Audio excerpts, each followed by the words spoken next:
আস্তে আস্তে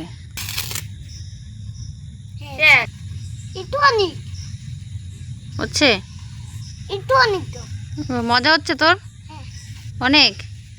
তুই কোথায় এসে ফুটাচ্ছিস তারাবাতি? হ্যাঁ, কোথায় এসে? আমার বাড়ি। তুই ভাসান দেখে আসলি এখন? হ্যাঁ ছেলেটা, তুই ভাসান দেখে এখন বাড়ি আসলি? দেখো রাত বাজে 12টা, এখন ভাসান দেখে বাড়ি আস।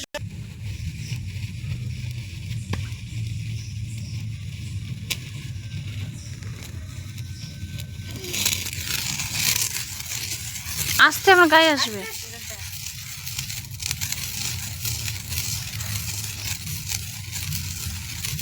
বাবা কত হচ্ছে, ওরে বাবা।